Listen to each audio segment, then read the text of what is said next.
नमस्कार दर्शकवृन्द, बजेट विशेषमा यहाँहरूलाई हार्दिक स्वागत गर्छु। म चन्द्र बानिया। सरकारले आगामी आर्थिक वर्ष 2077-78 को लागि वार्षिक बजेट ल्याएको छ। सरकारले आज बजेट प्रस्तुत गर्दा संघीय संसदको संयुक्त बैठकमा अर्थमन्त्री डाक्टर युवराज खतिवड़ाले बजेट पेश गर्नुभएको हो। यसपटकको सरकारले ल्याएको बजेट 14 खर्ब 74 अर्ब 64 करोड रुपैयाँ रहेको छ। अघिल्लो वर्ष 15 खर्ब 33 अर्ब बजेट ल्याएको थियो र यो अघिल्लो वर्षभन्दा यस वर्ष झन्डै 67 अर्ब रुपैयाँ कम देखिन्छ। सरकारले यसपटकको बजेटमा शिक्षा, स्वास्थ्य र कृषिमा विशेष प्राथमिकता दिएको छ। यसरी तीन क्षेत्रमा मुख्य प्राथमिकता दिएको बजेटको मुख्य विशेषताहरू के रहेका छन् भन्ने सन्दर्भमा बजेट विशेषको आज हामी विश्लेषण गर्ने प्रयास गर्नेछौँ र यो विषयमा हामी विश्लेषण गर्नको लागि हामीले अर्थ क्षेत्रका विश्लेषकहरूलाई आज हामीले ल्याएका छौँ। नेपाल सरकारका पूर्व अर्थ सचिव एवं अर्थ विश्लेषक कृष्णहरि बास्कोटा आजका अतिथि हुनुहुन्छ भने अर्का अतिथिमा अर्थशास्त्री एवं त्रिभुवन विश्वविद्यालय केन्द्रीय अर्थशास्त्र विभागका प्रमुख प्राध्यापक डाक्टर कुसुम साके हुनुहुन्छ। यसैगरी कृषि क्षेत्रको अर्थविज्ञका रूपमा परिचित हुनुभएका डाक्टर देवेन्द्र गौचन पनि आजको अर्थ विश्लेषणमा सहभागी हुनुहुन्छ। यहाँ तीनैजनालाई स्वागत गर्छु। धन्यवाद। अहिले हामीले सरसर्ती बजेट हेऱ्यौँ। सरकारले प्रस्तुत गरेको संघीय संसदको संयुक्त बैठकलाई अर्थमन्त्रीले झन्डै 2 घण्टाभन्दा बढी समय लगाएर बजेट पेश गर्नुभयो होइन। समग्रमा आम जनताले बुझ्ने गरी भन्नुपर्दाखेरि यो बजेट कस्तो रह्यो, कति राम्रो छ अघिल्लो बजेटभन्दा भनेर म पूर्व अर्थ सचिव कृष्णहरि बास्कोटाबाटै सुरु गर्छु। सुरुमा त पहिला बजेटको आकारबाट नै जान पर्यो। वास्तवमा अनएक्सपेक्टेड ढङ्गले वास्तवमा चालु आर्थिक वर्षको बजेटभन्दा पनि सानो आकारको बजेट आउने कल्पना त्यति साह्रै मेरो मनमा थिएन। त्यो चाहिँ अर्थमन्त्रीले आफूलाई सन्तुलित गर्नुभयो भन्ने लाग्छ। जहाँसम्म यो यसका खर्च व्यवहार्ने स्रोतहरू कसरी आउँछ भन्दा झन्डै उहाँले यसो मोटामोटी रूपमा चाहिँ राजस्वबाट झन्डै 9 खर्बभन्दा कम, वैदेशिक ऋणबाट करिब 3 खर्ब रुपियाँ, आन्तरिक ऋणबाट 2.25 खर्ब रुपियाँ र दाताबाट 60 अर्ब रुपियाँ जति मलाई चाहिँ अनुदान प्राप्त हुन्छ भने जुन अनुमान गर्नुभयो त्यो अनुमान चाहिँ मैले सत्यताको नजिक नै पाएँ। जहाँसम्म अहिले खर्च चाहिँ 3 भागमा बाँडिन्छ। बाँड्दाखेरि उहाँले चाहिँ नि चालु बजेटलाई करिब 10 खर्बभन्दा अलिक कम, पुँजीगत बजेटलाई चाहिँ एक प्रकारले 3.5 खर्ब बराबर र वित्त व्यवस्थाको निमित्त चाहिँ 2 खर्बभन्दा अलिक कमको बजेट आङ्कलन गर्नुभयो। त्यो मोटामोटी मैले ठिकै जस्तो महसुस गरेँ। सबैभन्दा यो बजेटको चाहिँ मलाई ब्युटी चाहिँ केमा लाग्न आयो भन्दाखेरि यसो सरसर्ती हेर्दाखेरि भने यसमा खर्च कटौतीमा अलिकति अर्थमन्त्रीले अलिक महसुरै गर्नुभयो। विदेशी भ्रमणका कुरा अथवा मिटिङ भत्ताहरूका कुरा, कर्मचारीले चाहिँ विभेद भएको थियो अनावश्यक किसिमका पाएका भत्ताहरू, यी कुराहरू कटौतीमा प्रष्ट रूपमा आउनुभयो। तर कता यो सङ्घीय सांसदकोले खर्च गर्ने विकासको खर्च, प्रदेशका सांसदले गर्ने खर्च मात्र प्रष्ट भाषामा यो हो कि त्यो भन्न सक्ने स्थिति चाहिँ बजेट वक्तव्यमा छैन। त्यो कुरो रातो किताब हेरेपछि मात्रै राम्रोसँग जानकारी होला। जहाँसम्म अहिले प्राथमिकता दिनुपर्ने स्वास्थ्य क्षेत्र थियो त्यसमा धेरै मैले चित्त बुझाउन सकिनँ। कुल बजेटको 10% स्वास्थ्य सेवा दिनुपर्छ भनिएको थियो। झन्डै 15 खर्बको बजेटमा 1 खर्ब 50 अर्ब पाउनु पर्ने स्वास्थ्य क्षेत्रले 90 अरबको हाराहारी मात्रै पायो। दोस्रो भनेको कृषि क्षेत्रमा पनि कुल बजेटको करिब 5% बजेट चाहिँ सङ्घ सरकारले, 10% प्रदेश सरकारले, 15% चाहिँ स्थानीय सरकार दिनुपर्छ भन्ने मेरो मान्यता थियो। त्यो 5% भनेको 15 खर्बमा करिब चाहिँ एक प्रकारले कता 75 अर्बको हाराहारी हुन आउँथ्यो। उसले 40-41 अर्ब रुपियाँ मात्रै पायो। रोजगारीको क्षेत्रमा चाहिँ मेरो क्यालकुलेसन अनुसार 2017 को तथ्याङ्कले करिब 10 लाख बेरोजगार देखाउँछ। प्रत्येक वर्ष 5 लाख बेरोजगार थपिरहेछन्। अहिले दूतावासहरूले गरेको सङ्कलनको आधारमा करिब 6 लाख नेपाली नेपाल प्रवेश गर्दैछन्। यो वर्ष 5 लाख चाहिँ थपिने गर्दा 26 लाख बेरोजगारलाई व्यवस्थापन गर्न प्रधानमन्त्री रोजगार कार्यक्रम लगायतमा एउटा राम्रै च्यालेन्ज फन्ड, मैले त 1 खर्ब रुपियाँकै भनेको थिएँ, त्यस्तो च्यालेन्ज फन्ड आउनु पर्थ्यो रोजगारी दिनको निमित्त। त्यो आएको मैले बुझिनँ। शिक्षा क्षेत्रमा चाहिँ सबभन्दा महत्त्वपूर्ण कुरा हामीले कुल बजेटको 70% र कुल राजस्वको चाहिँ 20% शिक्षा क्षेत्रलाई छुट्याउने भनेका थियौँ। त्यसको चाहिँ अहिले पर्सेन्टेज निकाल्न सकिया छैन। झट्ट सुन्दा चाहिँ शिक्षा क्षेत्रको बजेट अलिकति पहिलाको भन्दा बढेको हो कि जस्तो देखिन्छ। अन्य चाहिँ बजेट चाहिँ सबै छरियो। मैले सुनेको थिएँ 17.5 खर्ब रुपियाँको राष्ट्रिय योजनाले दिएको सिलिङमा 25%ले चाहिँ सिलिङ कटौती गरिएको छ भनिएकोमा सबैतिर फेरि बजेट चाहिँ छरियो कि भने जस्तो अनुभूति भएको छ। भनेपछि समग्रमा यो चाहिँ राम्रो आयो या चाहिँ यहाँले अघि त अनपेक्षित रूपमा अघिल्लो वर्षको भन्दा आर्थिक वर्षको भन्दा कम आयो भन्नुभयो, यो अनपेक्षित थियो भन्नुभयो होइन। समग्रमा भन्दा चाहिँ यो सकारात्मक या नकारात्मक सामान्य या चाहिँ कस्तो देखिन्छ यो? त्यसमा चाहिँ मैले यसरी भन्छु, अलिकति क्षेत्रगतै जान पर्यो। खास गरी स्वास्थ्य क्षेत्रमा चाहिँ प्रदेशमा 7वटा प्रदेशमा यो चाहिँ सरुवा रोग अस्पताल पनि स्थापना गर्ने, अन्य अस्पतालहरू पनि ब्रेकडाउनमा हामी पछि जाउँला। होइन, 753वटा पालिकामा पनि 15 बेडदेखि 25 बेडसम्म अस्पताल जाने भनी जस्ता कुराले हेर्दाखेरि यो बजेट चाहिँ एक प्रकारले मध्यमभन्दा अलि माथिल्लो, उत्कृष्ट अति उत्कृष्ट त होइन, तर अति उत्कृष्ट र मध्यमको बिचमा अलिकति मध्यम प्लसको चाहिँ किसिमको सन्तुष्टि दिने बजेट छ। हजुर, म कुसुम साकेमा जान्छु। यहाँ त्रिभुवन विश्वविद्यालयको केन्द्रीय अर्थशास्त्र विभागको प्रमुख हुनुहुन्छ होइन।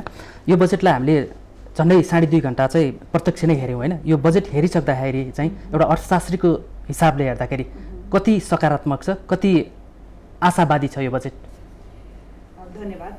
सबैभन्दा पहिला त आज पक्कै पनि यो बजेटको रूप चाहिँ नि जुन चाहिँ रूपमा आज 15 गते आउनु पर्थ्यो संविधान अनुसार आयो। अब के आउँछ भन्ने कुरा सबैले एक्सपेक्टेसन हाई नै थियो, स्पेसली चाहिँ नि यो कोभिड-19ले गर्दाखेरि।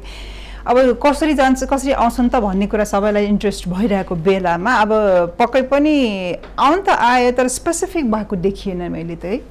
अब स्वास्थ्य क्षेत्रमा विभिन्न चाहिँ फ्रन्टलाइनमा बस्नेहरूलाई सुविधा भन्यो, जस्तो कि रोजगारीमा पनि दिने भन्यो, तर स्पेसिफिकली यसलाई दिने यसरी दिने भन्ने चाहिँ रूपमा चाहिँ भएको देखिनँ मैले। स्वास्थ्यको कुरा गर्दा कि स्वास्थ्यको रोजगारीमा पनि त्यस्तै देखेँ मैले। जस्तो कि स्वास्थ्य क्षेत्रमा के देखेँ त भन्दाखेरि कोभिड-19को इम्प्याक्ट भनेको कुरा फ्रन्टलाइनमा काम गर्ने मान्छे मात्र होइन, यो ब्याकवर्डमा काम गर्ने बस्नेहरूलाई पनि त्यतिकै इम्प्याक्ट भएको हामीले देखिरहेका छौँ है। स्पेसली म चाहिँ केमा गएँ त भनेर भन्दाखेरि यो हेल्थले गर्दाखेरि कोरोनाबाट आज 5 जना चाहिँ मृत्यु भएको छ, तर तपाईँले मातृ मृत्यु दरलाई हेर्नुभयो भने हामीले न्युजमा सुनिसक्यौँ 200%ले बढिसकेको छ मातृ मृत्यु दर मात्रै। भन्नाले त्यो इम्प्याक्ट भएको कुरालाई चाहिँ नि अब कसरी नगर्ने त भन्ने कुरा हामी चाहिँ नि यो म्याटर्नल मोर्टालिटीतिर जाँदाखेरि एन्टिनेटल केयरदेखि नेटल केयरदेखि प्रिनेटलदेखि सबैतिर जानुपर्ने थियो है। त्यो पटक्कै छैको देखिनँ मैले। इट्स भेरी रियली प्रिटी है, जसले गर्दाखेरि हाम्रो एसडिजीलाई समेत इम्प्याक्ट पर्छ यसले है। अनि अर्को कुरा रोजगारीकोमा पनि अब उहाँले पनि भन्नुभयो 26 लाख हाम्रो चाहिँ नि युवाहरू चाहिँ नि बेरोजगार हुँदैछ, विदेशबाट आउने यहीँ भएकाहरूको चाहिँ नि रोजगारी चाहिँ बाट मुक्त हुनु। अर्को कुरा भनेको बाइएज बार चाहिँ नि इन्ट्रोड्युस हुने, त्यो जुनले गर्दाखेरि 26 लाखको चाहिँ छ।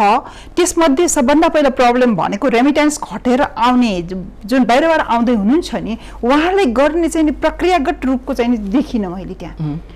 रोजगारी दिने भनेर भन्नुभयो, तर चाहिँ कसरी दिने त उहाँलाई यतिकै आउने बित्तिकै ल तिमीलाई यो भन्ने कुरा त होइन नि होला।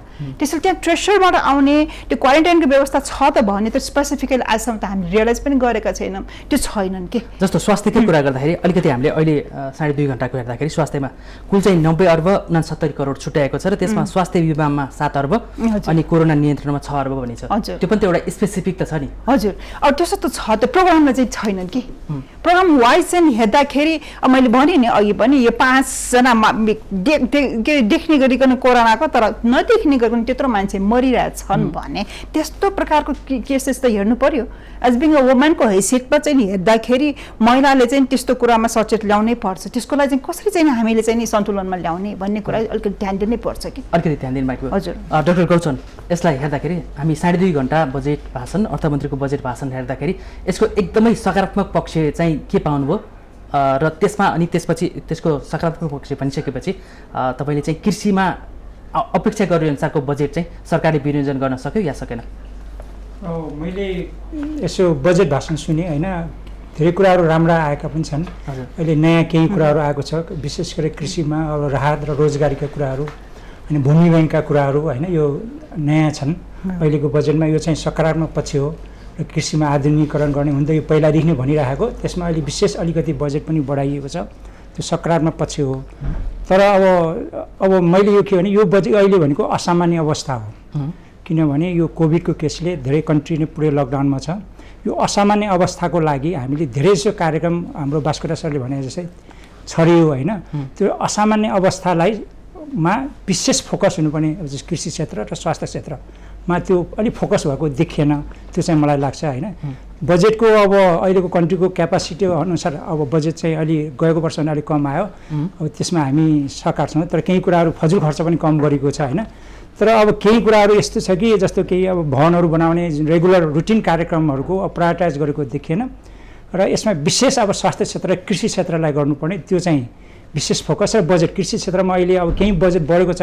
गएको वर्षको कृषि क्षेत्रको बजेटभन्दा अहिले 20% बढेको देखिन्छ। त्यो भनेको राष्ट्रिय अहिलेको यो 14 खरब 74 अरबको बजेटको मैले हिसाब गरेर 2.78% मात्रै आउँछ, जो कृषि मन्त्रालय मार्फत हुने बजेट। यो वास्तवमा कृषि भनेको यो अहिले हामीले ठुलो सम्भावनाको क्षेत्र भन्छौँ र त्यसमा पनि वैकल्पिक यो अरू उद्योग क्षेत्र अरू भनौँ न पर्यटन क्षेत्रबाट विस्थापित मजदुरहरूलाई पनि रोजगारी दिनुपर्ने व्यापक रूपमा र विदेशबाट आउने सम्भावना आउन सक्ने र आइरहेका 10औं लाख मजदुरहरूलाई पनि रोजगारी र कृषिमा आबद्ध गर्नुपर्ने त्यो अवस्थाको लागि यो कृषिमा अलि बजेट विनियोजन हुन सकेन भन्ने मलाई लाग्छ। जस्तो कुल बजेट कृषिमा हेर्दाखेरि त 41 अर्ब आएको थियो, जबकि अघिल्लो आर्थिक वर्षमा 33 अर्बको मात्रै थियो होइन। यसरी सरसर्त हेर्दाखेरि अघिल्लो वर्षको भन्दा अहिले 7 अर्ब बढिरहेको छ। जस्तो 11 अर्ब त मल खरिदलाई मात्रै भनेको छ। अब सिँचाइमा पनि त्यतिकै बजेट छुट्याएको भनेको छ कृषिकै सिँचाइको लागि होइन। यसले गर्दा यसपालि चाहिँ कृषिमा आत्मनिर्भर हुन सरकारले प्राथमिकता दिएको भनेर यो बजेटबाट बुझ्न सकिन्छ या सकिन्न? अनि केही रूपमा आत्मनिर्भर भनेर लेखिएको छ भनिएको छ, तर यो बजेट अब सेल्फ रिलायन्ट एग्रिकल्चरको लागि आत्मनिर्भर हुनलाई सफिसियन्ट छैन। किनभने अब आगामी दिनमा हाम्रो यो कोभिडको केसले इम्पोर्ट ट्रेड इन्टरनेसनल ट्रेड चाहिँ एकदम डिस्ट्राई हुन्छ अनि कम भइरहेको छ होइन। अब धेरै कन्ट्रीले अब इम्पोर्टहरू आफ्नो खाद्यान्नहरू ब्यान गरिरहेछन् अनि इन्डियाले नै उनीहरूले भोलि एनाउन्स गरिसक्यो होइन। अब हामीले आफै फुड प्रडक्सनमा सफिसियन्ट हुनुपर्नेछ। हामीले झन्डै 2 खरबको ओभरअल कृषिको आयात गर्छौँ। अब 55, 51, 52 अरबको त खाद्यान्न बाली मात्रै आयात गर्छौँ होइन। अब यो आयातलाई प्रतिस्थापन गर्ने होइन, सब्स्टिट्युसन गर्नलाई प्रोडक्सन गर्नु पर्यो, फुड प्रोडक्सन म्यासिभ रूपमा। र अरू जस्तो बाहिरबाट आउने कृषि मजदुरहरू होइन हाम्रा नेपाली जनताहरूलाई पनि थप होइन उहाँलाई खाद्यान्नको अब आपूर्ति दिनुपर्ने भयो प्रत्याभूति होइन। त्यसको लागि आत्मनिर्भर हुनलाई अझै सफिसियन्ट छैन भन्ने मलाई लाग्छ। हजुर, म फेरि पूर्व अर्थ सचिव बास्कोटाज्यूलाई जान्छु। यहाँ लामो समय प्रधानमन्त्रीको कार्यालयमा रहेर काम गर्नुभयो, अर्थ मन्त्रालयमा रहेर काम गर्नुभयो, बजेट बनाउनेमा यहाँको प्रत्यक्ष सहभागिता हुन्थ्यो। अहिले रिटायर भइसकेको भएर त्यसमा देखिन लामो अनुभव छ यहाँको होइन। यो बजेट अहिलेको यो शक्तिशाली बहुमतको सरकारले यो बजेट प्रस्तुत गरिरहँदाखेरि यसमा चाहिँ अब हरेक जेठ 15मा ल्याउने भनेर संविधानको व्यवस्था गरे अनुसार ल्यायो होइन।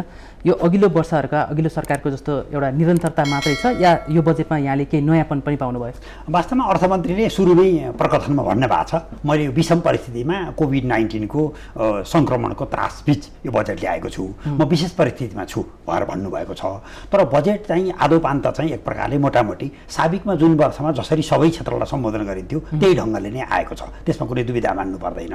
र यो बजेटमा जस्तो रोजगारीको क्षेत्रमा प्रष्ट के भन्न सक्थ्यो भने केही समय अगाडि तथ्याङ्क आयो, भारतबाट नेपालमा काम गर्न आउनेले मात्रै 363 अर्ब बराबरको रेमिटेन्स लिएर जान्छन्। अहिले बाहिर रोजगारीबाट आउने मान्छेले त्यो मात्रै क्याप्चर गर्न सकिने हुन्थ्यो। अहिले डाक्टर गौचनले भर्खरै भन्नुभयो करिब कृषिजन्य वस्तुहरू करिब 2 खर्ब बराबर आयात हुन्छ। त्यही 2 खर्बको आयातलाई प्रतिस्थापन गर्ने गरी यो बजेट आउन सकिया भए पनि हामीले 325 करिब 6 खर्ब रुपियाँ बचाउँथ्यौँ। तपाईँले अहिले सोध्नु भएको थियो डाक्टर हाम्रो गौचनलाई के कुरामा आत्मनिर्भर हुने प्रष्ट भन्यो, दुधमा, तरकारीमा र मासुमा मात्रै आत्मनिर्भर हुन्छ भन्यो। मूल कुरो नै खाद्यान्न हो। अहिले खाद्यान्नको निम्ति हामीलाई करिब 60 लाख मेट्रिक टन धान उत्पादन नगरी हामी आत्मनिर्भर हुन सक्दैनौँ। मकै कोदो लगायत अहिले हाम्रो चाहिँ पोल्ट्री चाहिँ एक प्रकारले मोटामोटी आत्मनिर्भर देखिन्छ। तर पोल्ट्रीमा प्रयोग हुने चाहिँ दानामा करिब चाहिँ झन्डै 90% मकै हामीले भारतबाट निकासी गरेर ल्याउँछौँ। फलफुलमा यो बजेट बोल्दैन, किन फलफुलमा त हामी एक प्रकारले 90% फलफुल हामीले आयात गरेर दिन्छौँ। जहाँसम्म स्वास्थ्य क्षेत्रको कुरा छ, स्वास्थ्य क्षेत्रमा यसले केही त बताउन खोज्यो, तर पनि यसको मुख्य हाम्रो मूल चरो कुरो के छ भने नेपालमा केही रोगहरू देखिएका छन्। त्यो रोगलाई चाहिँ हामीले एक प्रकारले निर्मूलन नै गर्नुपर्छ। जस्तो औलोको हाम्रो निर्मूलन गऱ्यौँ भने नि त्यस्तै केही मुख्य रोगलाई यसले उन्मूलन गर्न पर्ने र जहाँसम्म हाम्रो चाहिँ नि यो पशुपन्छीहरूको चाहिँ चिजहरू अन्तर्राष्ट्रिय बजारमा लान हाम्रो मुलुकलाई खोरेत मुक्त नगरिकन हाम्रा चाहिँ प्रडक्टहरू डेरी प्रडक्टहरू बाहिर जान सक्दैन। त्यो कुरो चाहिँ यो बजेटले अझै राम्रोसँग बताउन सकेन। र मैले अहिले अर्को एउटा मोटामोटी देखेको चाहिँ नि खास गरी विकासको कुरामा अघि नै डाक्टर गौचनले पनि थोरै भन्नुभयो, मैले हिसाब गरी करिब 500वटा पुल चाहिँ हामी बनाउँछौँ भनिएको छ। भनेपछि यो त हेल्थ प्रोटोकलको विचारै गरिएन कि सबै विकास निर्माण काम यथावत गरिन्छ। हामीले भनेका थियौँ 15औं पञ्चवर्षीय योजनामा 18वटा गेम चेन्जर प्रोजेक्ट हुन्छ, 25 अर्ब रुपियाँ लगानी गर्छौँ। अहिले 23वटा राष्ट्रिय गौरवका आयोजनाहरू छन्। यी सबै आयोजना सरासर अगाडि बढ्नुपर्छ भन्ने कुरामा त सबै सहमत छौँ नि, तर पनि ती काम चाहिँ गरिन्छ भनियो। तर प्रष्ट वाक्यमा के भन्न सकेन भने हामी पोखराको क्षेत्रीय अन्तर्राष्ट्रिय विमानस्थल अब कार्डमा ल्याउँछौँ, सञ्चालनमा ल्याउँछौँ, अथवा भैरवमा बन्न आँटेको सिद्धार्थ अन्तर्राष्ट्रिय क्षेत्रीय विमानस्थललाई हामी प्रयोगमा ल्याउँछौँ, यो कुरो बोलेन। र यस्तै गरी चाहिँ यो उसमा चाहिँ हामीले बाराको चाहिँ निजगढमा जुन दोस्रो अन्तर्राष्ट्रिय विमानस्थल बनाउने भनेको थियौँ नि, त्यो कुरोमा यो बजेट प्रष्ट हुन सकेन। अर्को चाहिँ हामीले त्यो त पुरानै कार्यक्रमहरू भयो, नयाँ कार्यक्रम घोषणा गरेको चाहिँ के पाउनुभयो? जस्तो आम नागरिकहरू चाहिँ अब सरकारले सांसदको लागि ल्याउँछ, कर्मचारीको लागि ल्याउँछ भने चाहिँ आम नागरिकको त्यो चाहिँ एउटा अपेक्षा हुन्छ होइन। अनि हामी सामान्य नागरिकको लागि चाहिँ के ल्यायो, अथवा चाहिँ अब जस्तो यो विषम परिस्थितिमा नेपाल आत्मनिर्भर उन्मुख हुनुपर्ने अवस्थामा सबैको दबाब र सुझाव पनि त्यही छ होइन। नयाँ कार्यक्रम के आयो भने जिज्ञासा हुन्छ नि। यसमा चाहिँ मलाई के लाग्यो भने निजी क्षेत्रमा विशेष गरी पर्यटन क्षेत्रलाई चाहिँ केही यसले ऋणहरूको चाहिँ व्यवस्था गरेको छ। खास गरी चाहिँ यो रोजगारीको निमित्त इन्टर्नहरूको व्यवस्थापन पनि यसले गर्न खोजेको छ।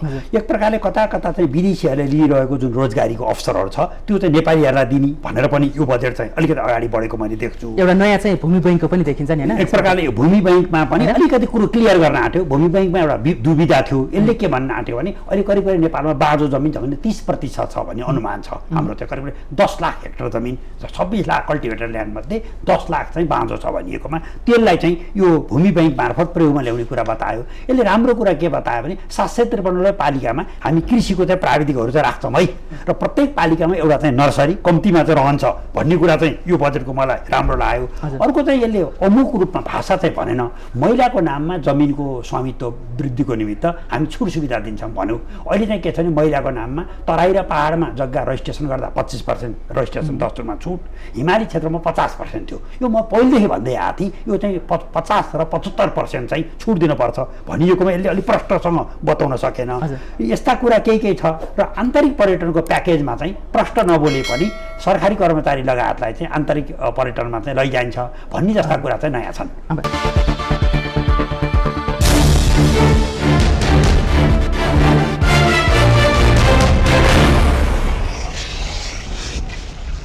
यो छोटो विश्रामपछि पुनः स्वागत छ माउन्टेन टेलिभिजनका दर्शकमा। आज हामी बजेट विशेष छलफलमा छौँ र आज हामी अर्थ विश्लेषकहरूसँग सरकारले प्रस्तुत गरेको आगामी आर्थिक वर्षको बजेटमा नयाँपन के छ, नयाँ कार्यक्रम के छ र खास गरी सरकारले कुन कुन क्षेत्रलाई विशेष प्राथमिकता दिएको छ भनेर आज हामीले जान्ने प्रयास गरेका छौँ। यस विषयमा आज हामी कुराकानी गरिरहेका छौँ पूर्व अर्थ सचिव कृष्णहरि बास्कोटा अनि त्रिभुवन विश्वविद्यालय अर्थशास्त्र विभागको केन्द्रीय विभागको प्रमुख प्राध्यापक डाक्टर कुसुम साके र कृषि विज्ञ डाक्टर देवेन्द्र गौतमसँग अहिले हामीले बजेटको विश्लेषण गर्ने प्रयास गरेका छौँ। हामीले यो बजेट विश्लेषणलाई निष्पक्ष र स्वच्छ होस् भनेर राजनीतिक क्षेत्रभन्दा नितान्त पृथक रहेका व्यक्तित्वहरूसँग अहिले हामी कुराकानी गरेका छौँ र कुराकानीको क्रममा हामीले भनिसक्यौँ, अघि पनि दर्शकवृन्दलाई जानकारी गरायौँ, यो पटक सरकारले बजेट ल्याएको छ र अघिल्लो वर्षको बजेटभन्दा यस वर्ष 67 अर्बको हाराहारीमा कम रहेको छ र यो वर्षको बजेट 14 खर्ब 74 अर्ब 64 करोड रुपियाँ रहेको छ र यो बजेटको नयाँपन र नयाँ विशेषताहरू के छन् भन्ने सन्दर्भमा पुनः हामी विषयगत विशेषज्ञहरूसँग जाने प्रयास गर्नेछौँ। म अहिले कुराकानी गर्दा गर्दै छोटो विश्राम लिउँ होइन, फेरि जोड्न चाहन्छु डाक्टर कुसुमसँग। यो बजेटमा सरकारले जुन जुन क्षेत्रमा प्राथमिकता दिएको छ अघि पनि हामीले कुरा गऱ्यौँ, नयाँपन के देखिन्छ? जस्तो पूर्व अर्थ सचिवले भन्नुभयो कि नयाँपनहरू छ भनेर होइन। हजुर धन्यवाद। पनि केही छ देखिन्छ? नयाँ क्षेत्र के देखिए त भनेर भन्दाखेरि मलाई लाग्दछ पहिला रिसर्चलाई भनेर त्यसरी युनिभर्सिटीमा चाहिँ दिएको थिएन कि छ हुन्न कि धेरै स्मल एमाउन्ट। अब आजभोलि चाहिँ क्वालिटी एजुकेसनलाई चाहिँ बढी ग्राह्यता दिन्छौँ हामी। क्वालिटी एजुकेसन भनेको टिचिङ मात्र हुँदैनन्, त्यहाँ रिसर्च चाहिँ हुनैपर्छ। अब त्रिभुवन विश्वविद्यालयको सन्दर्भमा पनि हाम्रो 4वटा चाहिँ रिसर्च सेन्टरहरू छन्, तिनीहरू मात्रै जस्तो लाग्थ्यो, तर नट साँच्चै भनौँ भने त्यो होइन नि, सबै टिचरहरूले चाहिँ गर्नैपर्छ प्रोफेसरले। त्यही सन्दर्भमा जुन चाहिँ नि अहिलेको व्यवस्था भनेर रिसर्चको लागि छुट्याउनु भयो त्यो ठुलो कुरा हो। त्यो रिसर्चको लागि चाहिँ अब यो विश्वविद्यालय अन्तर्गतबाट चाहिँ नि यस्तो कामहरू गर्नुपर्छ भन्ने कुरा त्यो मलाई खुसी लाग्यो। त्यसलाई चाहिँ हामीले स्वागत गर्नै पर्छ, हुनु पनि पर्छ। अब विश्वविद्यालय के अरे विदेशतिरको अनुभव पनि त्यही हो, सानो कोठा एकदमै किन नबसोस्, त्यसले टिचिङको कम रिसर्च चाहिँ लर्न गरिरहेकै हुन्छ, दिस इज कम्पलसरी के। अनि अर्को कुरा भनेको जुन चाहिँ नि यो पर्यटनको कृष्ण हरिजीले पनि भनिसक्नु भयो, तर पनि मलाई चाहिँ नि मन पर्यो किन भन्दाखेरि म इकोनोमिक्सको पनि आफ्नो विद्यार्थी भएको नाताले यो पर्यटन व्यवसायमा चाहिँ जुन ह्रास आइरहेको बेला चाहिँ हामीलाई चाहिँ अलिकति चाहिँ डिप्रेसनमै जस्तै थियौँ नि त्यसको सट्टा चाहिँ अब चाहिँ हामी युनिभर्सिटी खोल्ने भनेर भन्दाखेरि as being academician plus economics मलाई चाहिँ त्यो खुसी नै लाग्यो स्वागत योग्य नै कुरा हो कि अनि अर्को कुरा भनेको हाम्रो सधैँ नै टिचिङ चाहिँ नि गर्दाखेरि यो खोरो जस्तै भइरहेछ एकाडेमिक वेमा पढाउने मात्रै भइरहेछ इन्टर्नको अभाव भइरहेको थियो है जुन इन्टर्नको अभावको बेला जुन चाहिँ अहिले चाहिँ कृषिमा चाहिँ नि गर्ने भनेर जुन इन्टर्नको व्यवस्था गर्नुभयो द्याट्स रियली नाइस त्यो चाहिँ हामीले एप्रिसिएट गर्नुपर्छ राम्रो कुरालाई हामीले राम्रो भनिदिनै पर्छ होइन अरू अभाव कुरालाई चाहिँ फिल पनि गर्नुपर्छ शिक्षाकै कुरा गर्दा कुल बजेटको कुरा गर्दाखेरि 1,71 अर्ब देखिन्छ होइन अब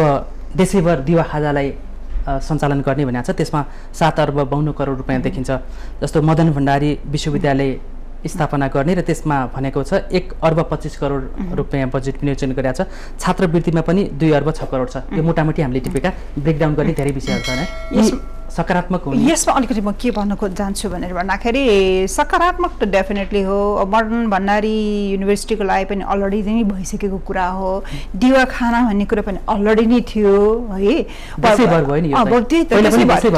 थियो नि किन नहुनु कोभिड-19सँग म चाहिँ गाँच्न पुग्छु के भनेर भन्दाखेरि मलाई डर के भन्दाखेरि यो कोभिड-19ले अलरेडी हामी 65-66 दिन भइसक्यो हामी लकडाउनमा बसेको हो अब यसले गर्दाखेरि अब हाम्रो चाहिँ नि समाज कस्तो रह्यो त भनेर भन्दाखेरि घरमा चाहिँ नि सकेसम्म महिलाले नै काम गर्ने आमा छोरी बुहारी जो होस् सबैले चाहिँ नि उनीहरू बढी काम गर्छन् है अब कोही पुरुषले पनि गरेका हुन् तर मेजोरिटी उहाँहरू हो कि त्यो चाहिँ ट्रेडिसन कन्टिन्युटी हुँदा हुँदै कतै त्यो महिला दिदीबहिनीहरूको एजुकेसनमा ब्रेकअप आउने त होइन भन्ने कुरा म सोच्छु कि त्यसैले गर्दाखेरि अब खालि खाजा वितरण गरेर उनीहरूलाई दिइरहेछौँ भन्ने होइनन् कि अब हामीले स्टडी के गर्नुपर्छ त भन्दाखेरि ती हाम्रा महिला दिदीबहिनीहरू आफ्टर लकडाउन चाहिँ खुलिसकेपछि उहाँहरू स्कुल आउँछ कि आउँदैन क्याम्पस आउँछ कि आउँदैन त भन्नेतिर हामीले चाहिँ अलिकति चाहिँ एट्र्याक्सन हुनुपर्ने म देख्छु किनभने भन्दाखेरि हामी एजुकेसनतिर हेर्दाखेरि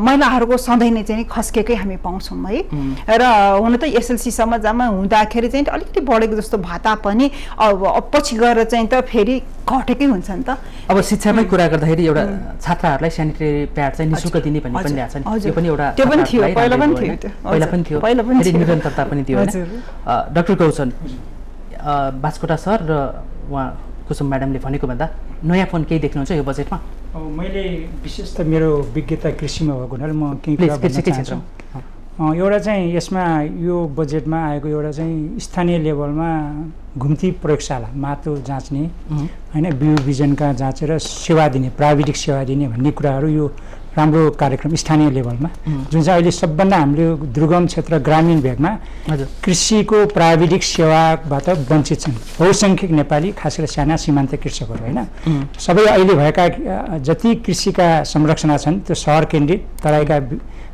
ठुल्ठुला होइन सहरहरू बजारहरूमा मात्रै किसानलाई साना सीमान्त दुर्गम ग्रामीण भेगका किसानलाई त्यो सेवाबाट वञ्चित थियो होइन अब यो घुम्ती सेवाको माटो जाँच्ने कुन बाली स्थान विशेष के हुन्छ भनेर माटो जाँच्ने बिउ बिजनको परीक्षण गर्ने भनेर राखिएको छ यो कसरी कार्यान्वयन हुन्छ यो चाहिँ एउटा राम्रो भयो अर्को चाहिँ किसान क्रेडिट कार्ड कृषक स्वयंसेवक भनेर राखिएको छ होइन किन अहिलेको फेरि यो जति सब्सिडी सहुलियत छ नि धेरै यसो सही किसानले पाएका छैनन् होइन त्यसको लागि अब किसानको पहिचान गर्ने होइन वर्गीकरण गर्ने भन्ने स्पष्ट नआए पनि किसान क्रेडिट कार्डले आइडेन्टिफाई हुने भयो किसान सही किसानको अब त्यो सब्सिडी सहुलियत दिनलाई सहिलो भयो अर्को चाहिँ यो बजार अब यो कति 78वटा ठोक बजारहरू विभिन्न ठाउँमा स्थानीय क्षेत्रदेखि विभिन्न ठाउँमा बजारको कृषि बजारको व्यवस्था गर्ने भनेको छ अहिलेको मुख्य समस्या भनेको बजारको हो किन एकातर्फ किसानको उत्पादन होइन उत्पादन भएको छ बिक्री भएको छैन सहरमा हामीले कहिले उपभोक्ताले सही स्थानीय खाना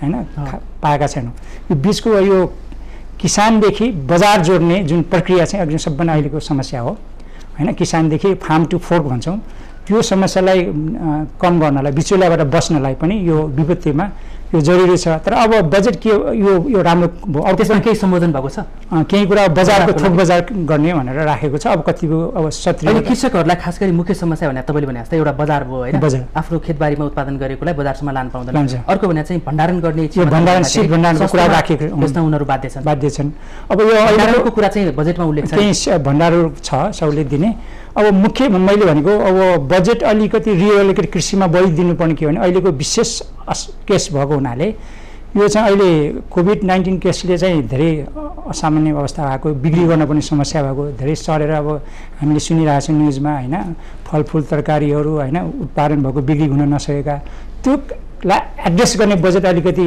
इम्फासिस भएर आएन होइन। तर हुन त यो रुटिन कार्यक्रम जस्तो भयो, तर बजारको कुराहरू केही एड्रेस भएको छ र 300वटा अब 200वटा खाद्य भण्डारहरू बनाउने स्थानीय तहमा भन्ने यो पनि नयाँ नै भनौँ न यो। र अर्को खाद्यान्न ब्याङ्कको कुराहरू आएको छ, जस्तो अब यो खाद्य असुरक्षालाई सम्बोधन गर्नलाई स्थानीय लेभलमा खाद्यान्न ब्याङ्क पब्लिक प्राइभेट पार्टनरसिपमा भन्ने कुराहरू आएको छ।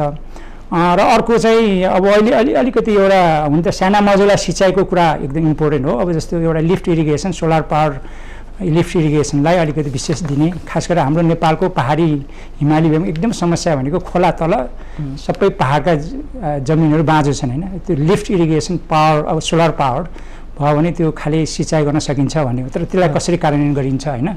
त्यो अब यो केही गत वर्षका बजेटमा आए पनि यसमा अलिकति इम्फासिस अब सोलर पावर भनेर आएको छ। र केही कुराहरू जस्तो जलवायु अनुकूलित कृषि गर्ने भन्ने कुरा त्यति स्पष्ट आएन, तर अब आउला भनौँ न अब पछि। यसमा म फेरि बास्कोटा सरसँग जोड्छु। जस्तो यसपटक अलिकति नयाँ आएको भनेको भूमि ब्याङ्कको कुरा छ होइन।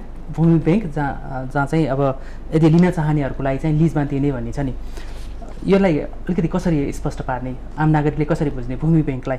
मैले बुझेको चाहिँ वास्तवमा सरसर्ती भूमि ब्याङ्कको विषयमा जसरी हामीले पैसा अहिले करिब चाहिँ 32 खर्ब बराबरको नेपालीको नगद बैङ्कबाट राखिया छ, त्यो एक भएको नागरिकले बैङ्कबाट निक्षेप गर्छ, जसले उद्योग धन्दा कल कारखाना गर्छ त्यसले चाहिँ ल्यान्डिङ गर्छ, उसले चाहिँ ऋणको रूपमा लिन्छ। हुनु पर्थ्यो के भने मेरो चाहिँ एकछिन मानौँ बाजुरामा मैले चाहिँ 1 रुपैयाँ जग्गा किनेको छु, अहिले मैले 2 वर्ष चलाउन सक्दिनँ भने त्यो मैले जग्गा बैङ्कमा लगाएर दिने, बैङ्कले मलाई 1 रुपैयाँको 1000 रुपियाँको दरले 2000 रुपियाँ दिन्छ 2 वर्षको। कुनै मान्छेले चाहिँ बाजुरामा जग्गा लिन चाह्यो भने मेरो जग्गा उसले लिएर 2 वर्ष खेती गर्छ। वास्तवमा हुनुपर्ने यो थियो, तर अहिले सरसर्ती सुन्दा के सुनियो भनेदेखि अहिले चाहिँ नाङ्गो डाँडो जमिन छ, वनमा बुट्यान मात्रै भएको छ, सार्वजनिक जमिन ऐरानी जमिन छ, ठुल्ठुलो जमिन नदी उकास जमिन खुल्ला छ, त्यस्तो जमिन चाहिँ नि बैङ्कले लिने भयो अनि बैङ्कले चाहिँ लिजमा दिने भयो। एक प्रकारले सार्वजनिक जमिनको संरक्षण चाहिँ बैङ्कले गर्ने र त्यस्तो जमिन चाहिँ लिजमा दिने जस्तो कुरा बुझियो। मान्छे सार्वजनिक जग्गालाई लिजमा दिन पनि सक्यो। अर्को चाहिँ व्यक्तिगत रूपमा जस्तो मेरो चाहिँ अब 6-7 रोपनी छ, मैले खेती गरिरहेको छैन, कोही चाहने मैले ब्याङ्कमा चाहिँ त्यो राखिदिएँ भने कोही चाहनेले त्यसलाई चाहिँ लिजमा लिन सक्छ कि? त्यो वास्तवमा झट्ट सुन्दा त मैले बुझेको त श्रम बैङ्क भने पनि भूमि बैङ्क भने पनि बैङ्क भनिसकेपछि त जुन हाम्रो चाहिँ आर्थिक कारोबारको बैङ्क जे हुन्छ नि त्यस्तोलाई मात्रै बैङ्क भनिन्छ कि त्यसको नाम अर्कै दिन पर्यो।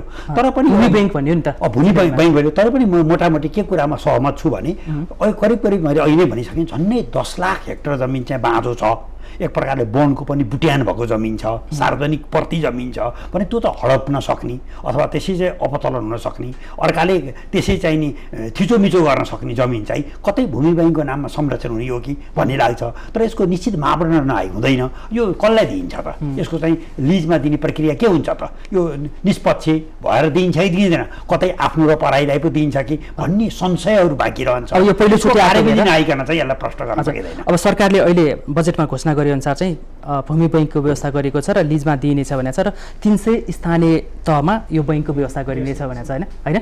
अब यसमा हामी पछि फेरि छलफल गरौँला। जस्तो म अलिकति बास्कोटा सरलाई जोडेर फेरि अनि डाक्टर कुसुमसँग जोडिन्छु।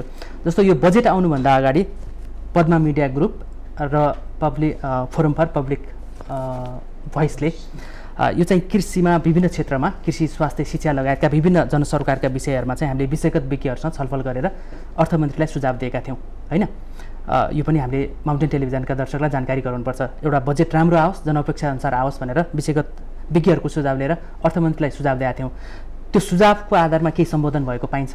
सरस्वती हेर्दा हामीले 6वटा क्षेत्रमा सुझाव दिएका थियौँ। एक, स्वास्थ्य क्षेत्रमा चाहिँ हाम्रो भनाइ चाहिँ बजेट चाहिँ करिब सके दोब्बर गर्नुहोस् भनेका थियौँ। करिब यसपटकको 70 अर्बको बजेट एक प्रकारले 1 खरब 40 अर्ब रुपियाँ जस्तोमा जान पर्थ्यो, अलिकति त बढ्यो, 1.5 मात्रै बढ्यो पहिलो कुरो। दोस्रो, प्रदेश स्तरमा र स्थानीय तहमा अस्पतालको व्यवस्था हुनुपर्छ र अस्पतालको भौतिक पूर्वाधार उपकरणहरू प्रयोगशालामा ध्यान दिनुपर्छ र स्वास्थ्य कर्मीहरूलाई जुन हामीले स्याल्युट गरेका छौँ उनले चाहिँ फ्रन्टलाइन बसेर काम गरिरहेका छन्, उनलाई सुविधा दिनुपर्छ भन्ने कुरा सम्बोधन भयो।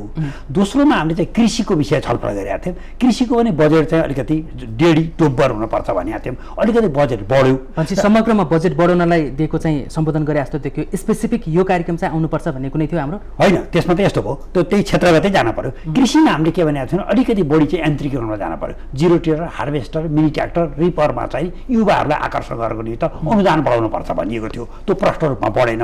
7वटा प्रदेशमा 7वटा प्राङ्गारिक मल कारखाना स्थापना गर्नुपर्छ भनिएको थियो। त्यो कुरो आउन सकेन। जहाँसम्म चाहिँ रोजगारीको क्षेत्र छ, अहिले मैले भने रोजगारीको क्षेत्रमा चाहिँ देखिने गरी च्यालेन्ज फन्ड आउन सकेन।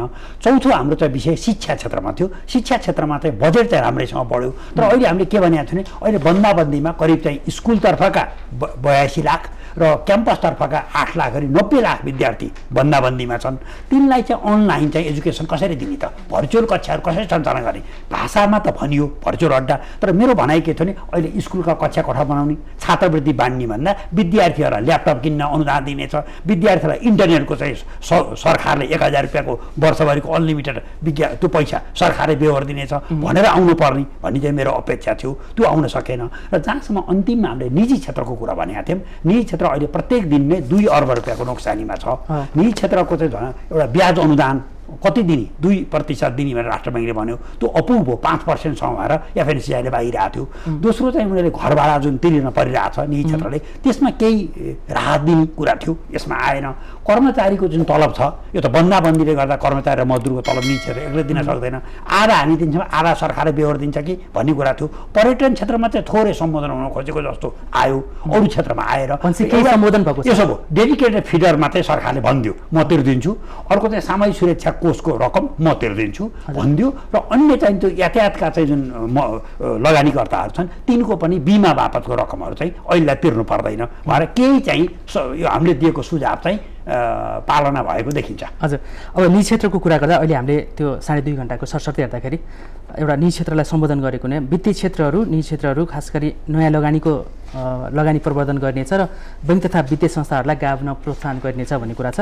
अर्को चाहिँ अब यो कोरोनाको कहरले केही नोक्सान पुगेकाहरूलाई चाहिँ सहुलियत दरमा सहुलियतपूर्ण कर्जाको व्यवस्था गरिने र त्यसको लागि 13 अर्ब 92 करोड बजेट विनियोजन गरेको भन्ने कुरा छ। यो पनि एउटा सकारात्मक पाटो होला। म डाक्टर कुसुमसँग जान चाहन्छु। सरकारले सरसर्ती नयाँ केही ल्याउन खोजेर देखिन्छ तर पर्याप्त छैन भनेको चाहिँ यहाँको सुरुकै ओपनिङ थियो, भ्युज थियो होइन। जस्तो अहिले महाकाली सिँचाइ परियोजना पनि सञ्चालन ल्याउने र त्यसलाई झन्डै 10 अर्ब रुपियाँ विनियोजन गरिनेछ भनेको छ र यसलाई राष्ट्रिय गौरवको आयोजनामा राख्ने भनेको छ। त्यो पनि एउटा सकारात्मक होला होइन। अहिले सरकारले शिक्षाकै कुरामा तपाईँ अलिकति शिक्षामा बढी जोड दिएर जस्तो मावि तहसम्मलाई निःशुल्क गर्ने भनेको थियो, त्यो पुरानै कार्यक्रम हो, नयाँ पनि देखेन होइन। अब अर्को कुरा दिवा खाजाको भनेको थियो, त्यो पनि पुरानै छ। शिक्षामा यो चाहिँ नयाँ भन्ने चाहिँ केही छ त? जबकि अहिलेको यो कोरोनामा देखियो निजी संस्थाहरू कसरी मर्कामा छन् होइन।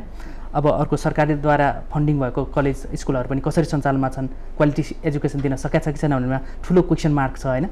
यसमा नयाँपन भन्ने केही देखिन्छ शिक्षामा?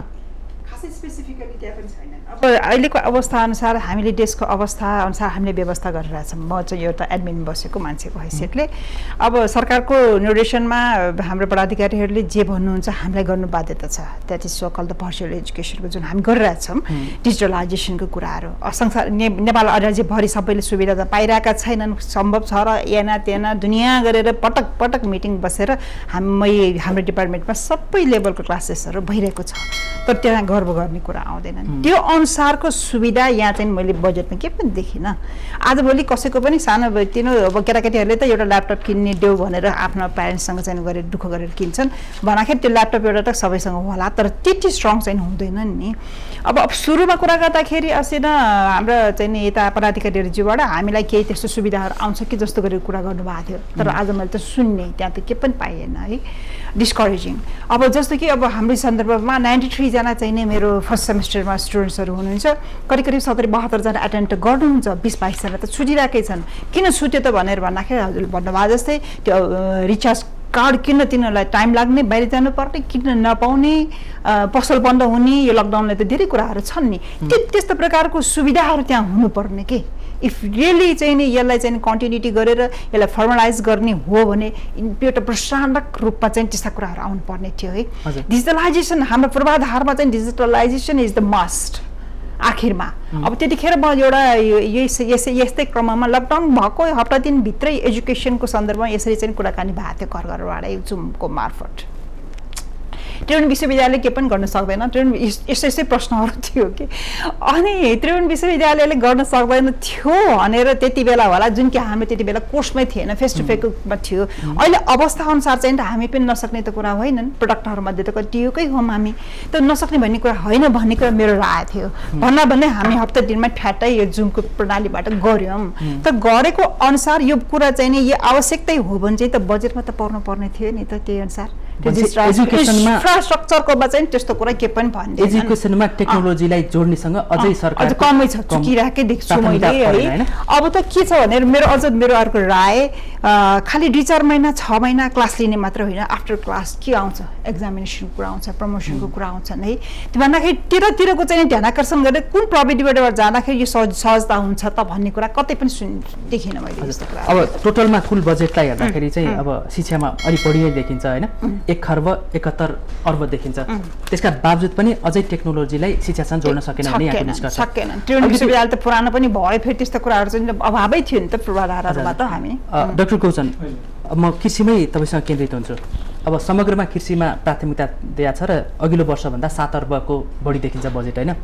अब यो चाहिँ कृषिलाई व्यावसायिकीकरण गर्ने, यान्त्रिकीकरण गर्ने भन्नेमा चाहिँ जोड देखिन्छ। अब त्यो चाहिँ ठुलो व्यवसायीहरूलाई होला, ठुलाहरूलाई होला होइन, एकदम सामान्य किसानहरू जो चाहिँ आत्मनिर्भर हुनको लागि उनीहरूको योगदान बढिरहन्छ मुलुकमा, उनीहरूले यो बजेटबाट के पाए होलान्, केही हामी बुझ्ने गरी भन्न सक्छौँ आम सर्वसाधारण किसानको लागि? अब हामीले यसो बजेटबाट हेर्दाखेरि कृषि ऋणमा होइन अलिकति सहुलियत दिने भन्ने छ। अब यो सहुलियत दिने र अब सहकारी सामूहिक खेती गर्नेलाई अनुदानमा सहुलियत दिने भन्ने छ। साना किसानलाई अब एउटा के भने सामूहिक रूपमा सहकारीमा आबद्ध भएर गर्न सक्यो भने त्यो सही राम्रो पनि हो, किनभने इकोनोमिक स्केलमा प्रोडक्सन हुन्छ, प्रोडक्टिभिटी बढ्छ र इनपुट र मार्केट पनि सेक्युर हुन्छ कलेक्टिभ मार्केटिङ गर्नलाई भन्ने हो। तर यो स्पष्ट त साना किसानलाई भनेर त्यति आएको छैन होइन। तर अब इन्डाइरेक्ट रूपमा केही छ, जस्तो अब जनशक्ति प्रत्येक स्थानीय तहमा 1 कृषि पशु र कृषिका प्राविधिक पुर्याउने भनेको छ होइन। हुन त पहिला पनि भनिएको थियो, बिचमा यो सङ्घीयताले फेरि बिचमा रोक्यो। अब यो जनशक्ति पुर्याउनु पर्ने, अब यसले केही सहयोग गर्ला, तर साना किसानलाई आश्वास होइन अब त्यस्तो देखिने रूपमा छैन होइन। र अहिले मैले भनेको एउटा भूमि ब्याङ्क भनेको किनभने एउटा राम्रो हो, यो भूमि ब्याङ्कले त्यो यदि राम्रोसँग यसको कन्सेप्ट अझै क्लारिटी आएको छैन र यसलाई राम्रोसँग इम्प्लिमेन्टेसन गर्ने हो भने साना सीमान्त किसानहरूलाई फाइदा गर्न सक्छ र रोजगारी र पोभर्टी एलिभेसनमा काम गर्छ। किनभने हाम्रो अहिलेको तथ्याङ्कले के भन्छ भने 26% टोटल किसान छन्, त्यसको किसान भन्नाले हामीले चाहिँ भूमिहीन जस्तो अध्यय खेती गर्ने बत्तीलाई पनि किसानको रूपमा लिन्छ। अनि त्यो 26% को जग्गा छैन, भूमिहीन छन्। त्यो भूमिहीन किनभने अब सेयर क्रपिङ गर्ने होइन, अब अध्यय खेती गर्ने, त्यो त्यसको सेक्युर भएन इन्भेस्टमेन्ट। अब यो भूमि ब्याङ्कलाई राम्रोसँग परिचालन गर्न सक्यो भने उनीहरूलाई भूमिमा पहुँच पनि हुने, त्यसमा अब पुँजीको पनि व्यवस्था गर्न सक्यो र उचित प्राविधिक होइन प्रविधिको पनि पुर्याउन सक्यो भने यसले साना र सीमान्त किसान भूमिहीन किसानलाई फाइदा पुर्याउन सक्छ। त्यसमा प्रविधि चाहिँ इम्पोर्टेन्ट हो, टेक्नोलोजी, किनभने टेक्नोलोजीको कुरा अलिकति स्पष्ट हुन त आधुनिकीकरण हामीले विशिष्टीकरणको र औद्योगिकरणको कुरा गर्छौँ। यसमा अब हामीले अलिक स्पष्टता अझै पनि हाम्रो इन्टरेक्सनमा सामान्य किसानले ठ्याक्कै प्रत्यक्ष यो पाउन सक्छन्, योबाट लाभान्वित हुन्छ भन्ने कुरा अहिलेको बजेटबाट क्लियर छैन होइन। अब इन्डाइरेक्टली अब लोनमा अलिकति पहुँच हुने, बिमा होइन बिमामा पहुँच ल्याउने भन्ने छ। तर यो समस्या छ किनभने साना किसानले अब loan access to credit is difficult, collateral नभइकन लोन नपाउने, किनभने एकदम रुरल एरियामा हाम्रा प्राइभेट सेक्टरका ब्याङ्कहरू जानै नचाहने, उनीहरू फाइदा छैन, घर जग्गामा लगानी गर्न फाइदा छ होइन। अर्को कुरा यो बिमा पनि, बिमा कम्पनी जान चाहँदैन होइन। अब जति 75 हामीले अध्ययन गराए, अब 75% सब्सिडी दिँदा पनि किसान अब पहुँच छैन। बिमा कम्पनीमा ठुला किसान अब एकदम अब लाइभ स्टकमा एकदम हाई, जस्तो क्याटलहरूमा जर्सी काउ होइन एकदम लाखौँ पर्नेमा जाने, तर साना किसानको साना होइन उत्पादनमा नजाने यो देखिन्छ। अब यसको उपाय भनेको यो सहकारीमा यसमा अलिकति फोकस गरेको देखिन्छ, सहकारी कलेक्टिभ गर्ने हो, अलि इन्डाइरेक्ट छ। र अब अर्को कुरा चाहिँ के भने हामीले अहिले अब मैले कृषिमा बजेट किन पुगेन भने अहिले आधुनिकीकरण गर्नलाई प्रविधि चाहिन्छ, टेक्नोलोजी चाहिँ नभइकन भने त्यसको लागि इन्भेस्टमेन्ट इन रिसर्च र एक्सटेन्सन एजुकेसनमा त्यसको स्पष्टता आएन क्या। त्यो चाहिँ म्यासिभ इन्भेस्टमेन्ट नभइकन अब हामीले अहिलेको रिसर्चमा इन्भेस्टमेन्ट भनेको एग्रिकल्चर रिसर्चमा 0.28% अथवा 0.3 छ, जुन चाहिँ इन्टरनेसनल मान्यता अनुसार 1% एजिडिपीको एग्रिकल्चर जिडिपी हुनुपर्छ भन्ने छ, एकदम कम छ। किनभने त्यो मोडर्नाइजेसन गर्न र विस्थापित मजदुरलाई आबद्ध गर्नलाई अहिलेको युवा भनेका होइन मोडर्न प्रविधिमा मात्रै उनीहरू एट्र्याक्सन हुन्छ। अहिलेको एकदम प्रविधि यो त मोडर्नाइजेसन गर्नलाई त्यसमा पनि मेकानाइजेसन पनि हामीले ब्ल्याङ्केट रूपमा मेकानाइजेसन भनेर ठुला मेसिनमा गएर त्यसले झन् डिस्प्लेस गर्छ। त्यस कारण हामीले youth friendly small scale women friendly मेकानाइजेसनमा जानुपर्छ। त्यो कुरा अलिक स्पष्ट आएन। टोटलमा नै कृषिमा छुट्याएको बजेट यो 40 अर्बले पुगेनुपर्छ भन्ने यहाँको धारणा होइन। म डाक्टर बास्कोटा सरसँग फेरि जोड्न चाहन्छु, अलिकति कृषिमै जोड्छु हामी, किनभने अब यो कोरोनाले विश्वव्यापी रूपमा लकडाउन छ र यसले चाहिँ अब रोजगारका क्षेत्रहरू गुमिरहेका छन् र विदेशमा रहेका नेपाली युवाहरू पनि अहिले धमाधम स्वदेश फर्कन आतुर छन्। उनीहरूलाई कहाँ एडजस्ट गर्ने भन्ने अहिले राष्ट्रिय चिन्ताको छ। त्यसको एक मात्रै यो व्यवस्थापन गर्न सकिने क्षेत्र भनेको कृषि क्षेत्र नै भनेर अहिले सबैले सुझाव दिइरहेको र सरकारले पनि त्यसलाई मनन गरेको अवस्था देखिन्छ होइन। अहिले सरकारले बजेट प्रस्तुत गर्दाखेरि एक पकेट क्षेत्रमा एक उत्पादन गर्ने भनेर त्यहाँ घोषणा गरेको देखिन्छ। त्यो चाहिँ झन्डै 235वटा क्षेत्रलाई एक पकेट एक उत्पादन क्षेत्र भनेको छ होइन। यसमा एक पकेट एक उत्पादन क्षेत्र कस्तो हुन सक्ला, कसरी गयो भने सरकारले चाहिँ यसलाई प्रभावकारी कार्यान्वयन गर्न सक्ला र नेपाललाई चाहिँ कृषिमा आत्मनिर्भर पनि गराउन सकेला। यसमा त जापानको मोडल हो। जापानमा 1 भिलेज 1 प्रोडक्ट भन्छ। हामीले पहिलेदेखि भन्दै आएको हौँ, एक जिल्ला एक पहिचान भनेकै हो, एक जिल्ला एक वन हामीले भनेकै हो। त्यो भनेको चाहिँ त्यो भइदियो भने अहिले चाहिँ कृषिको चाहिँ यो यसपालिको बजेटमा 5वटा शब्द परेको छ।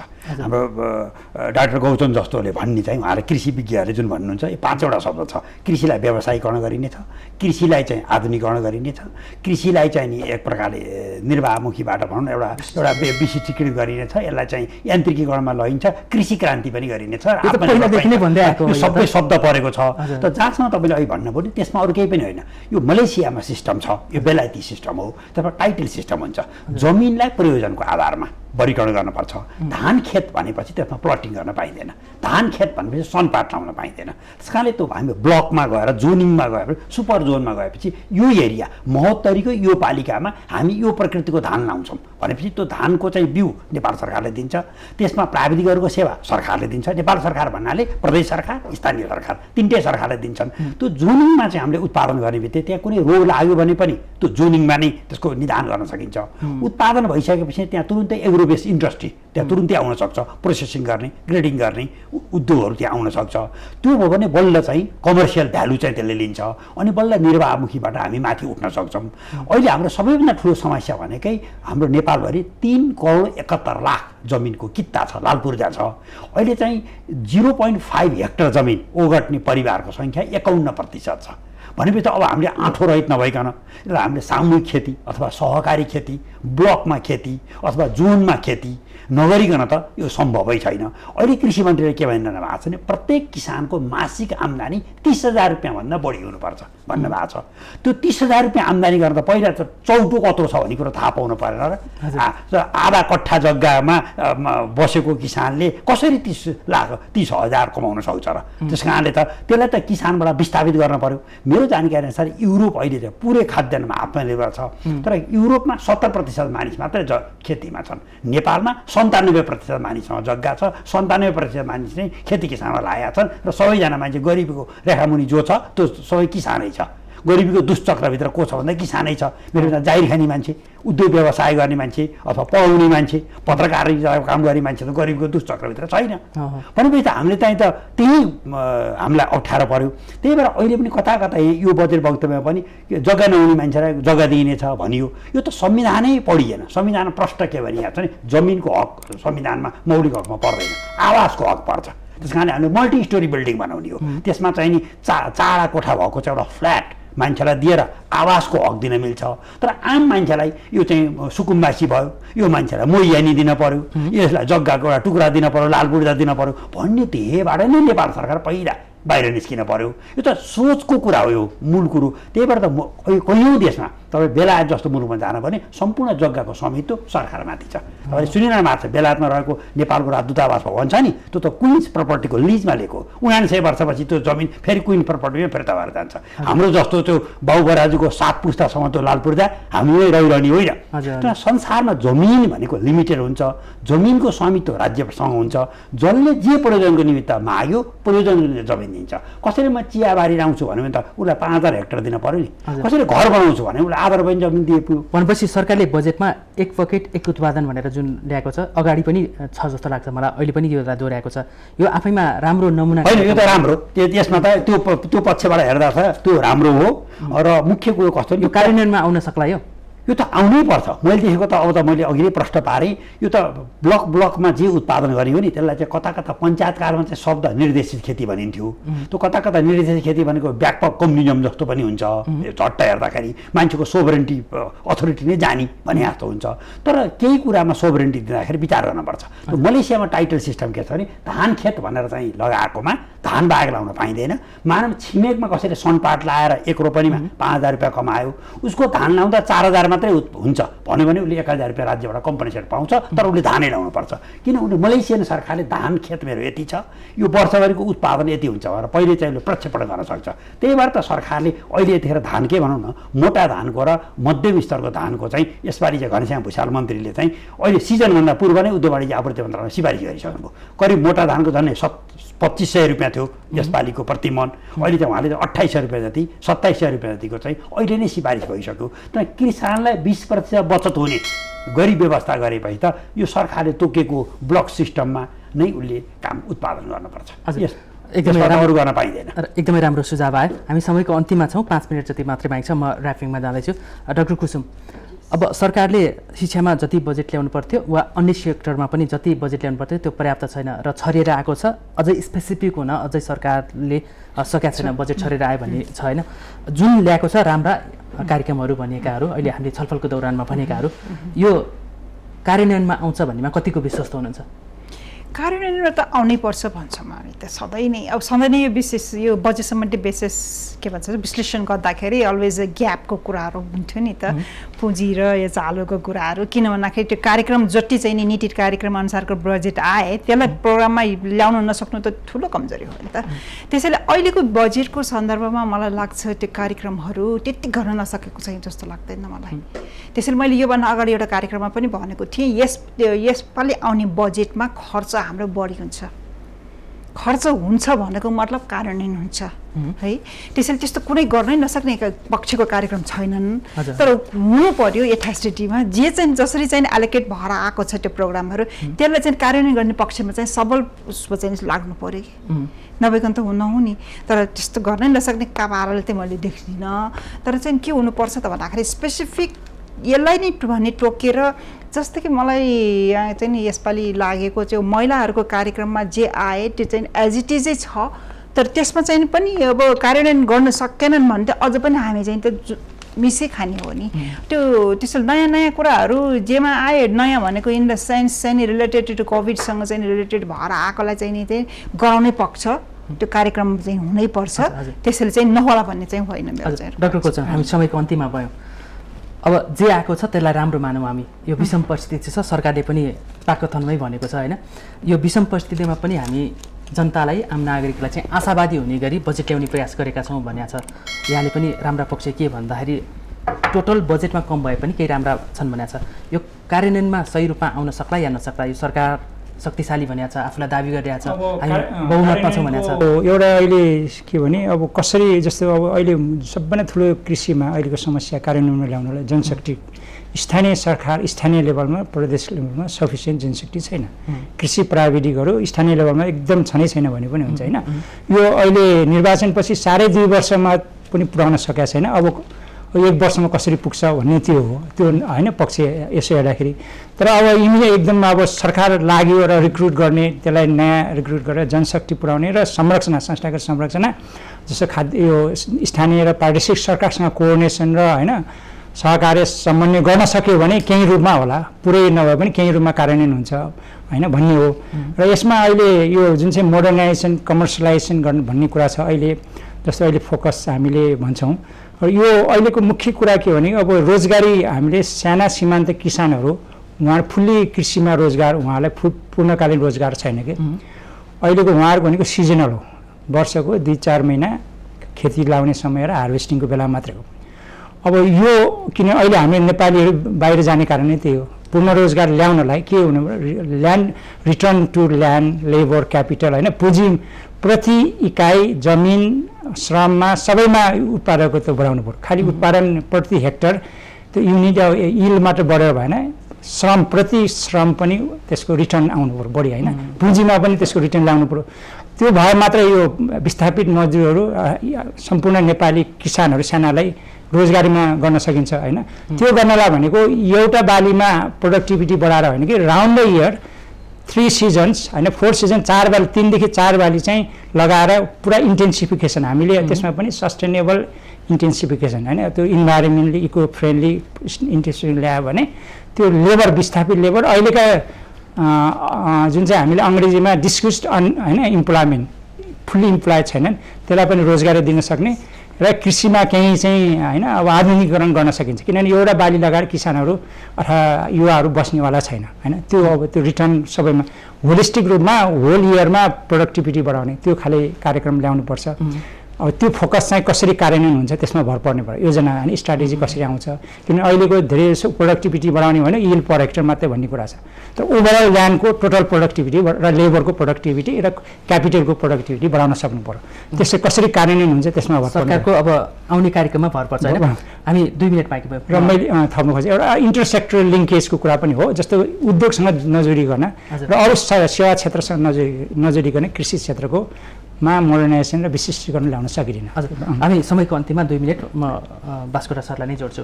सरकारले चाहिँ अब विदेशबाट युवाहरू फर्किने र स्वदेशमै उत्पादन भइरहेका युवाहरूलाई पनि कहाँ खपत गर्ने भन्नेमा चिन्तित भएको पनि यो बजेटमा देखिन्छ।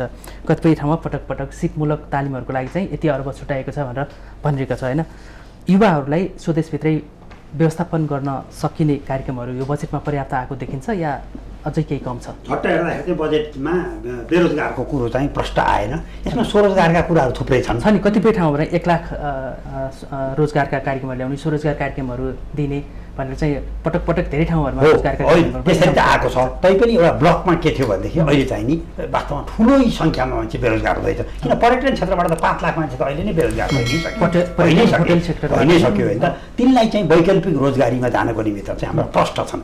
कृषिमा चाहिँ हामी रोजगारी यसरी दिन्छौँ, हामी चाहिँ 3 महिनाको पोलिटेक्निक ट्रेनिङ दिन्छौँ, त्यसपछि चाहिँ उसलाई चाहिँ अस्ट्रिच पालनमा लैजान्छौँ, गाई पालनमा लैजान्छौँ, बट्टाई पालनमा लैजान्छौँ, यसलाई चाहिँ सानसानो खुद्रा पसलको चाहिँ नि सुपर मिलको पसलमा लैजान्छौँ, 753वटा पालिकामा कोसेली घरको लैजान्छौँ, प्रत्येक पाहाडमा पनि अब हाट बजारको व्यवस्थापन गर्छौँ, होम डेलिभरी गर्छौँ। अहिले सारा विदेशीहरू विस्थापित भए, अब हामी चाहिँ प्लम्बरिङको तालिम, इलेक्ट्रिसियनको तालिम, यसै गरी चाहिँ हाम्रो चाहिँ झुरा कागज सिसीहरू उठाउने किसिमका ठेलाका चाहिँ व्यापारहरू यी सबै सेवा व्यवसायमा चाहिँ लगेर हामी चाहिँ रोजगारी दिन्छौँ भन्नु पर्थ्यो पहिलो कुरो। जहाँसम्म तपाईँले यो कार्यान्वयनको कुरा भन्नुभएको छ त्यो सबैभन्दा महत्त्वपूर्ण कुरो त्यही नै छ। मैले बुझेको चाहिँ यो जेठ 15 गते हामीले बजेट किन ल्याएको भन्दा असारभित्र नै संसदबाट बजेट पारित होस्, साउन 1 गतेबाट नै कार्यान्वयन गर्न सकियोस् र 365 दिन नै कार्यान्वयन आओस् भन्ने नै हो। यसर्थ संसदले पहिलो कुरो त्यो बजेट असारभित्रै पास गरिदिनुपर्छ। 1, 2 साउन 1 गतेबाट सबै सरकारका अहिले सङ्घ सरकारका 22वटा मन्त्रालय छन्, 22वटै मन्त्रालय साउन 1 गतेबाट नै खर्चको कार्यान्वयनको निम्ति अगाडि बढ्नै पर्छ। र अर्थ मन्त्रालयले यो बजेट वक्तव्यमा परेको प्रत्येक बुँदा यो बुँदाको चाहिँ कार्यान्वयन गर्ने निकाय को हो, त्यसको कार्यान्वयन गर्न सक्नुपर्ने अवधि के हो, यसको निम्ति जिम्मेवार व्यक्ति के हुन्छ, यसका सूचकाङ्कहरू के हुन्छन्, यसका अनुमान कसले गरिन्छ भने म्याट्रिक्स बनाउनु पर्छ। त्यो म्याट्रिक्समा चाहिँ प्रत्येक मन्त्रीले महिनामा एकपटक, अर्थमन्त्री कहाँ प्रत्येक 2 महिनामा र प्रधानमन्त्रीले चाहिँ पुरै सबै मन्त्रीलाई राखेर कम्तीमा वर्षमा 3 पटक 4 महिनामा चाहिँ एक पाइको हिसाब गर्नै पर्छ। त्यो समीक्षा त प्रधानमन्त्रीकै अध्यक्षतामा पटक पटक बसेर देखिन्छ, तर बजेट असारदेखि नै कार्यान्वयनमा आउने गरेर जेठ 15 गते बजेट ल्याए पनि अन्तिम खर्च त फेरि अर्को असारमा मात्रै हुन्छ, बिचको महिनाहरू त शून्य नै अवस्था हुन्छ नि। होइन, त्यसमा त्यही भएर त भनेको यो जेठ 15 गते नै बजेट आएको हुनाले अब सबै मन्त्रालयले प्रोक्युरमेन्ट प्लानहरू यो असारभित्रै बनाइसक्नु पर्यो। प्रत्येकको चाहिँ यदि वातावरणीय प्रभाव मूल्याङ्कन गरिया छैन भने बजेटमा त आइ नै सक्यो, त्यो गर्न पर्यो। यदि हामीले चाहिँ प्री फिजिबिलिटी स्टडी गरेका छैन भने त्यसको कुरा गर्न पर्यो। प्रोजेक्ट अफिस खोल्ने कुरो तयारी गर्न पर्यो। त्यहाँ विकासको कर्मचारी ल्याउन पर्ने, पूर्ण कर्मचारीहरू ल्याउने प्रबन्ध गरिसक्न पर्यो। यदि ठेक्कापट्टा लाउने भयो त्यही मौजको अनुमति लिएर बहुवर्षीय ठेक्का भए साउन 1 गतेबाट नै कार्य सञ्चालन जति पनि तयारी गर्न पर्ने छ यो 1.5 महिनाको अवधिमा पुरै तयारी गरेर साउन 1 गतेको दिनमा यो कार्यान्वयनमा आउने, साउन र भदौको बिचमा सबै ठेक्का लगाइसक्ने र मोबिलाइजेसनहरू चाहिँ 20% दिन थाल्ने र एक प्रकारले सक्यो भने चैत मासान्तसम्ममा यो चाहिँ करिब 13 खर्ब 70-80 अर्ब रुपियाँको बजेट चैतमा सिद्धिएर वैशाख जेठ असार 3 महिना चाहिँ एक प्रकारले आन्तरिक लेखा परीक्षण, समीक्षा र अर्को वर्षको बजेटको निम्ति तयारी गर्ने यस्तो सोचले अगाडि बढ्यो भने बल्ल कार्यान्वयनमा आउँछ। हजुर, समय सकिएको छ। सरकारले ल्याएको बजेटको सन्दर्भमा विश्लेषण गर्नलाई महत्त्वपूर्ण 4 घण्टा दिनुभएकोमा यहाँहरू तिनैजनालाई म धन्यवाद दिन चाहन्छु। आदरणीय दर्शकवृन्द, अहिले हामीले सरकारले आगामी आर्थिक वर्ष 2077-78 को लागि ल्याएको बजेटको सन्दर्भमा सरकारवाला विश्लेषकहरूसँग हामीले विशेष रूपमा स्पष्ट हुने मौका पायौँ र एउटा आम जनतालाई, आम नागरिकलाई हामीले थप प्रश्न पार्ने प्रयास पनि गऱ्यौँ र सरकारले अहिले आगामी आर्थिक वर्षको लागि 14 खर्ब 74 अर्ब 64 करोडको कुल बजेट ल्याएको छ र यो अघिल्लो आर्थिक वर्षको भन्दा 67 अर्ब झन्डै कमी देखिन्छ। यो बजेटको राम्रा पक्ष के र कार्यान्वयनमा चुनौती कहाँ छन् र अब सरकारले अझै ध्यान दिनुपर्ने विषयहरू के हुन सक्छन् भन्ने सन्दर्भमा विषयगत रूपमा सुझावहरू आएको छ र यसको लागि नेपाल सरकारका पूर्व अर्थ सचिव एवं अर्थ विश्लेषक कृष्णहरि बास्कोटा, अर्थशास्त्री एवं त्रिभुवन विश्वविद्यालय अर्थशास्त्र केन्द्रीय विभागका प्रमुख प्राध्यापक डाक्टर कुसुम साके अनि कृषि अर्थविज्ञ डाक्टर देवेन्द्र गौचनसँग आज हामीले विशेष अर्थ विश्लेषण गर्ने प्रयास गऱ्यौँ। यिनै कुराकानीका साथ यो अर्थ विशेष कार्यक्रम यहीँ टुङ्ग्याउँछौँ। यो कार्यक्रमबाट म चन्द्र बानिया बिदा हुन्छु। सत्य, तथ्य र निष्पक्ष समाचारको लागि माउन्टेन टेलिभिजन हेर्दै रहनुहोला। नमस्कार।